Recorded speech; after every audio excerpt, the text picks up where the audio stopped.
now for Inside Utah Politics with Lindsay Airns. Well, welcome on into our streaming show today. Thank you for joining us. I am joined today by two political insiders, two analysts today who are going to break down all of Utah's political headlines and then some. Taylor Morgan, Leah Murray. Thank you for having us back. Thank you. I shouldn't have you back because last time this didn't go well. Just kidding. For you. It's fine. Taylor, who are you? What do you do? Tell the people. Partner at Morgan May Public Affairs. That's a local political consulting, lobbying, marketing firm.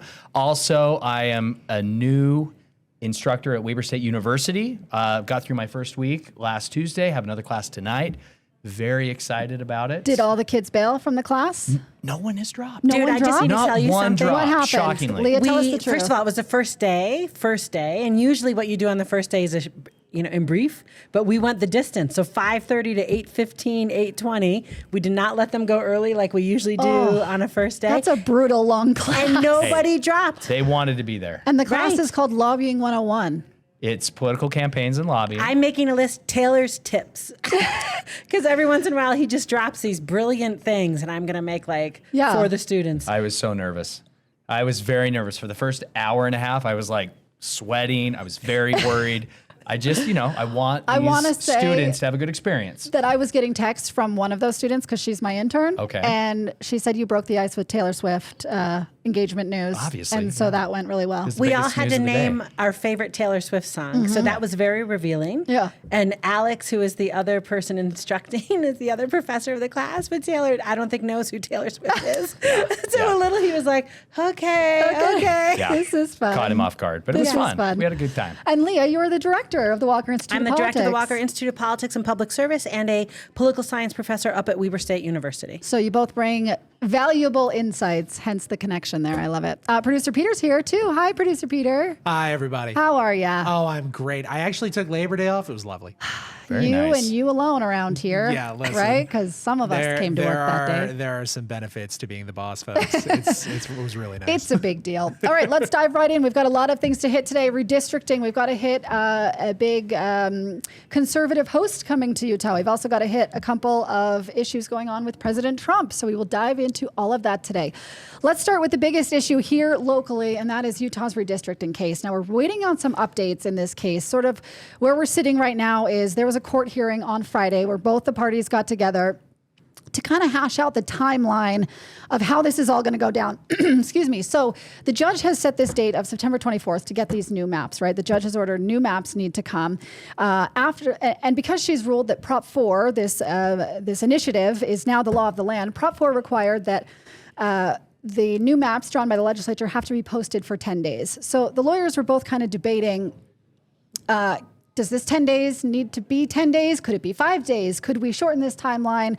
Because I think the judge was really considering trying to give the legislature a little more time to draw these maps. We've heard the arguments from the Republican side that are like, she's been sitting on this case for 9 months and now she gave them 30 days to draw More new like maps. 13 months, but yeah. Okay, so that, but I maintain we have no idea why she was sitting on the case for that long. Like, does it just not take judges to rule that long? This is a major ruling that upends our congressional districts in Utah and who people vote for. Shouldn't she be given whatever time she needs? And she gets to take whatever time she needs. There's no requirement for judicial review that it happen with any kind of speed. Well, maybe she should have taken more time because this ruling is bonkers. And she got it way wrong. Okay. We'll get to that. We'll debate that in a minute. We're also trying to ask the Lieutenant Governor to push back this November 1st deadline of when, the drop dead deadline for getting these districts drawn so we can get these new lines in time for the 2026 election. So we're waiting to see if that happens. Taylor, let me just start with you, though. What happens here if the Utah legislature submits a map that continues to violate Prop 4? That is a great question. I think not to open this huge can of worms, so to speak, but I think to answer that question, we have to take a step back and just look at the ruling and acknowledge that this ruling had nothing to do with gerrymandering.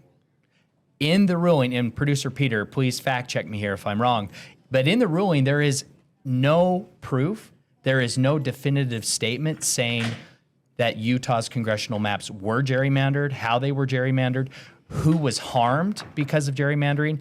That is not a part of this ruling. And let me be clear that we didn't argue the plaintiffs did sue over that, but we never got to those arguments because, to your point, Right. the judge ruled that the legislature overturned the proposition. Yeah. And therefore, everything that came after that was unconstitutional. Right. So it wasn't about the districts. It's about whether they can That's right. overturn an initiative Right. or kind of reboot what an initiative looks like. Yeah. And so after Prop 4 was passed, the Prop 4 sponsors worked with the Utah legislature to pass a compromise fix, so to speak, to the Prop 4 original language. That was SB 200 that passed following the initiative passing on the ballot. Now, I think it is fair to say, though, in defense of the proposition sponsors, they felt like if they didn't come to the table and compromise at that time, the legislature would just repeal the initiative outright. And so I think it is fair and accurate to say they were probably forced into doing something when it came to that compromise. The judge in this ruling enjoined that compromise. It is gone. And so, as you mentioned, we are now back to the original Prop 4 language, which sets standards, criteria for map drawing. Now, what's so interesting to me is that the judge has only required the legislature to redraw the congressional maps. Well, we didn't sue over the other ones. Right, but why aren't any of the other maps being redrawn if we're not proving gerrymandering here? Right. If the process is the issue, Yeah, then right. one would think That's all right. of the districts should be redrawn. And to that point, anyone could come out and sue right now over the legislative districts or the school district boundaries or anything like that, and they'd probably win because of this. Well, and I think that but no one's challenged it. Anything and everything could happen here because we're talking about this timeline. The timeline is really difficult. I would remind our viewers that there is a special session scheduled for September 15th. That is before this deadline.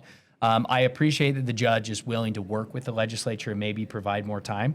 I will say that while the legislature may be considering some more tricky tactics in response to this ruling, I do believe that they are moving forward in good faith in drawing maps. It's not hard to draw maps here in Utah that comply with the original Prop 4 standards that also result in 4 very safe Republican districts. Now, one might be only R+4 instead of R+16. Right. But that would be Blake So Moore. why are they considering, as you call it, tricky tactics? And I want you to elaborate on what these tricky tactics are. But why are they considering that if they can still be safely Republican and draw new congressional boundaries that meet the criteria? Well, and I can't speak for legislative leadership, of course, but my understanding is that they are very concerned about how far-reaching this ruling was. That it's not just about the maps. It's not about gerrymandering, quote unquote gerrymandering, if it happened or not. It is placing the people's constitutional right to legislate via initiative essentially above the legislature's right to change language via legislation. That's the concern. I can see where they're coming from. We know we have some language from the state Supreme Court saying that it has to be pretty narrow and tailored to a compelling government interest, but the legislature is very worried about this slippery slope of becoming too much like California by legislating via initiative. Leah, do you agree with that sentiment? Is the Supreme Court in the ruling that Taylor's talking about and also this ruling, are they putting initiatives above the Constitution or above any other law created by the legislature? I think it's possible it could be read that way, right? And so again, dividing legislative power between a legislative branch who then is hamstrung because they can't make changes to policy. I mean, that to me, again, we've talked about this last time. The state I grew up in didn't have initiatives. When I got here, I thought this is a very bizarre way of doing government where the people have the right to do an initiative. And then the legislature, when it changes it, because of course it does, policy is iterative, then the legislature is in trouble for making any changes. I think right here, the complaint was about the redistricting and feeling like the legislature didn't act in good faith with having a commission. Even though there was a compromise. Right, but the wide-ranging way you could read this, and if I were the legislature, I would start saying, if we cannot make changes, then we should not be sharing the legislative power with, kind of people's 'cause opinions on if any you- given election day. If you think about it from the other perspective, when the legislature creates laws, they can go back the next year and repeal that if they want to. Correct. Right? So if those laws are equal, why can the legislature change their own laws, but they can't change the people's laws? That's right. Yeah, it's really difficult. And, speaking as someone in my professional life, working with groups like Count My Vote, I have utilized the threat of an initiative as a way to push forward policy change legislatively. Take, for example, SB 54 Exactly. and the signature path to the ballot. We have that because of Taylor's initiative. You're welcome, maybe. I don't know. Don't Don't blame me. At It's him not if you'd entirely like my to. fault. But also we see this with medical cannabis, right? And with the Medicaid initiative. There is a real compelling government need to refine these laws. And regardless of when the law was put in place and how it was put in place, there is always a need to change statute in Utah. I'm concerned about that precedent, even as someone who has been a huge proponent of the right of initiative in Utah in the past. I'm concerned about setting that kind of a standard for the future. So some would argue that alter and reform clause that the legislature ruled on, saying the legislature can still make tweaks to initiative laws. They just can't impair the will of the voters, right? The voters wanted redistricting, and the legislature overturned that when they overturned Prop 4, right? Or the legislature wanted medical cannabis. We still have medical cannabis, but they've tweaked it significantly in different ways. So when some people hear the alter and reform clause, they hear the structure of government. So redistricting being the structure. Medical cannabis, not the structure of government. However, it does create a new government agency, right? Yeah. So I guess, do we need more clarification on alter and reform, or is it taken to mean the structure versus, But new even policy? there, if it's about the structure, then I disagree that's redistricting. Drawing district lines are maps for how we run elections, right? It's where our geographic representation comes in. The structure of government to me is more, how many chambers, do you know what I mean, of the legislature do we have? Okay. Or do we have, right? So How long are their terms? how long right? are terms? So to me, it doesn't, right? The structure isn't right. That is not a redistricting. structure conversation. But when we're talking about redistricting, maybe some would argue, well, the structure being our congressional lines, and that determines who we elect and which party is in power, right? So Right, but then I could say, using that same thread, then structure is regulatory authority, which is medical cannabis. Right, so once you start pulling that thread, it's not a very tight definition, and then we've got a problem. So the point is we need clarity on alter and reform. We do. And there's no gerrymandering in Utah. Now, not to be snarky, but I'm sorry, there aren't enough Democrats in Utah to need to gerrymander in the first place. Even if you created that Salt Lake County donut district, it's still majority Republican by 100,000 voters.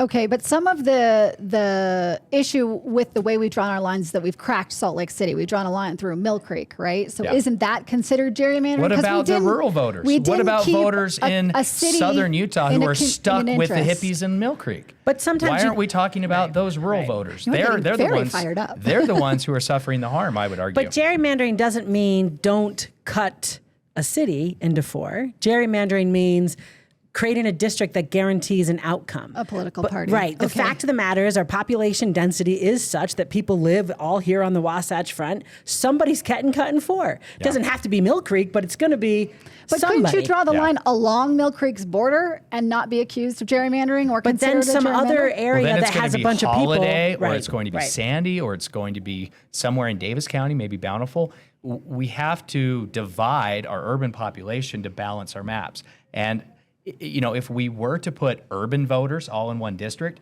we'd have to do 3 districts of just urban voters and then one huge exterior donut of just rural voters. I don't think that serves the voters' interest well either. I think that would be more the definition of gerrymandering. And it's not about Mill Creek, and I'm sorry, I'm sure Mill Creek is very important, but it's about having equal numbers of voters in each district, right? So it's not about geographically where's a river or where's a town end. It's about I had to find 750,000 plus or so voters, then I had to find another 750,000, and since most of us live here, somebody's getting cut. Yeah, and it was a perception thing. A lot of credit to the plaintiffs in the lawsuit.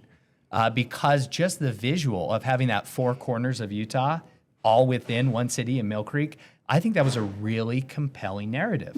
And that was a great talking point, and a lot of credit to them for using that when it came to public relations in the press. But you don't believe Utah's gerrymandered. No, not at all. Do you?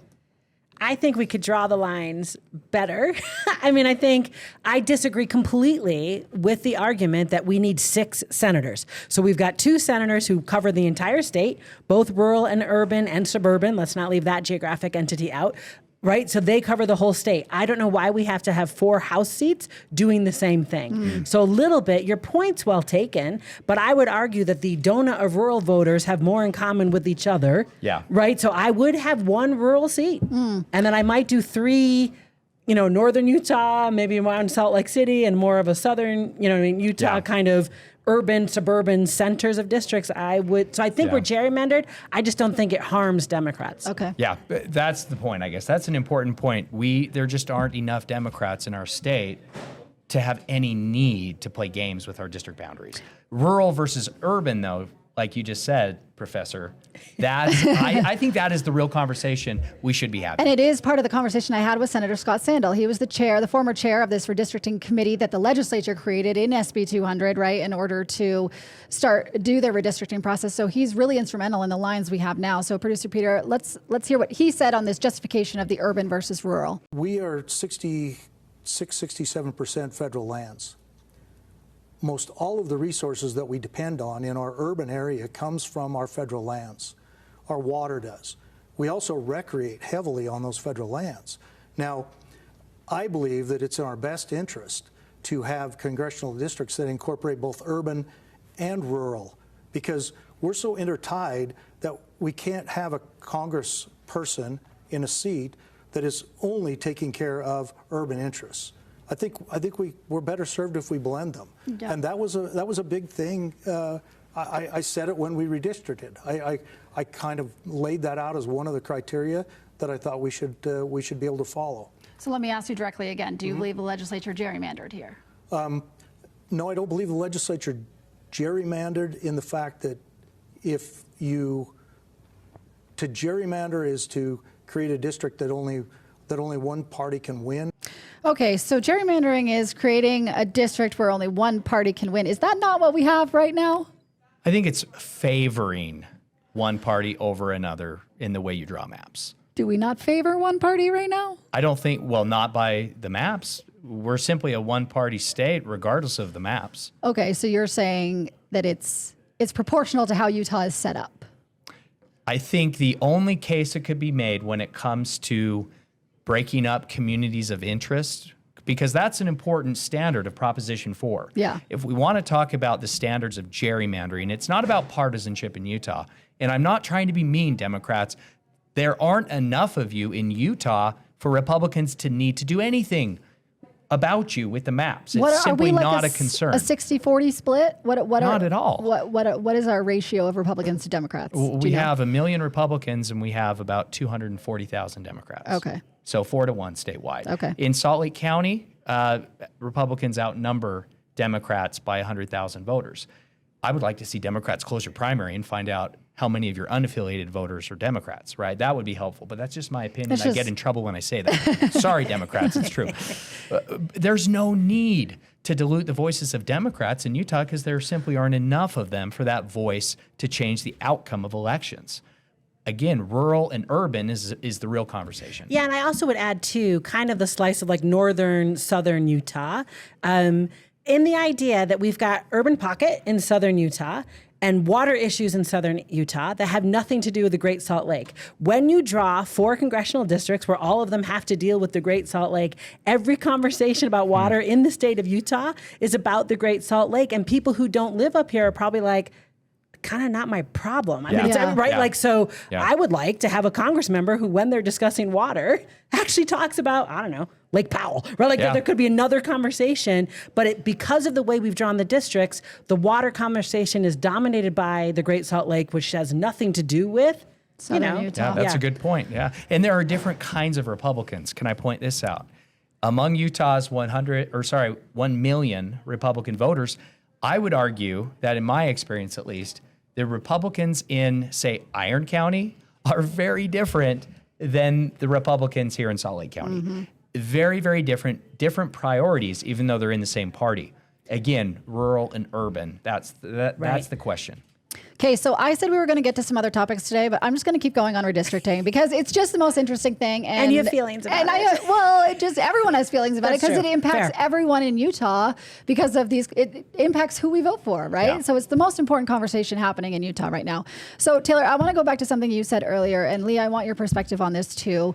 What is the legislature's most, I don't know what kind of the word I'm looking for is here, but what is the legislature's most solid path to delay having to draw maps before 2026? Because we know that the maps we're sitting on right now is ones they like, right? That's why they drew them, right? They created their own maps. So what is their most solid path to not having this impact 2026. So can I just ask back, wouldn't the most solid path, if Taylor's right, that actually, even if you drew these in such a way that Democrats might be happy about it, Republicans are still going to win, wouldn't the right choice here just say, fine, we'll draw them, we'll win all 4, and we end this conversation? Yeah, I don't, and again, I can't speak for the legislature. You had Senator Sandel on, and I'm sure you'll have other legislators on to answer, this question, but just speculating and talking about some of the conversations I have been privy to, I really don't think the legislature is concerned about the maps. Right. It is the precedent of the ruling when it comes to the power to legislate. Okay. That is really the concern here. And I do think the legislature will move forward in good faith and just draw maps that will be accepted by the judge and by the plaintiffs. That's not hard to do. Does it make one of our seats more competitive? It would make perhaps one of our seats lean, like I said before, maybe R+4 instead of R+12. Okay. Still a Republican majority district, But more competitive. but more competitive. But in a midterm election where we would expect an incumbent to win, right? Even if the party dynamics were better favored. So my point is, I think 2026, they win all 4. Yeah. Blake Moore versus Ben McAdams in District 1. Who wins that? That will be an interesting race Interesting. if that happens. I'm gonna get Ben McAdams. Ben McAdams. I know his name on the show to ask him if he's going to run for a potentially more competitive I seat. think the answer will be yes. Okay, we'll see what he says there. Yeah. So But can I just also say, I think the right answer is to, if I were the legislature, is to end initiatives, right? well, that's what I was going to say. Yeah. Do they take action on the issue of initiatives? right. I feel like this is maybe just, we've had it. You know what I mean? We've been having There's these conversations. a real concern that this gets away from us quickly here in Utah. I think the legislature is right to be concerned about out-of-state money coming into Utah, right, to run initiatives. We know that this lawsuit was funded not by local interests, by local organizations. The lawsuit was paid for by out-of-state liberal money, by liberal national organizations that originally were behind this initiative and are now behind the plaintiffs. The legislature is right to be concerned about our state legislating more and more via initiative. The legislature has already placed a constitutional amendment on the ballot Right. that would raise the threshold for any initiative from 50% to 60% if that initiative raises taxes. Right. Now, the legislature may consider applying that threshold to any and all initiatives. Right. And frankly, personally, even though I am a huge proponent of the right of initiatives in Utah, they should be hard. They should be really, really hard. But that will make it harder than they are right now because they only require a simple majority. I would support that. But how do they keep favor with the public? Because when you look back at Amendment D and the issues with changing the Constitution over the initiative power then, even though it never made it to the ballot, the public did not like that idea. How is the legislature going to, I guess, message this to tell the public that they're not just trying to keep the power? Yeah.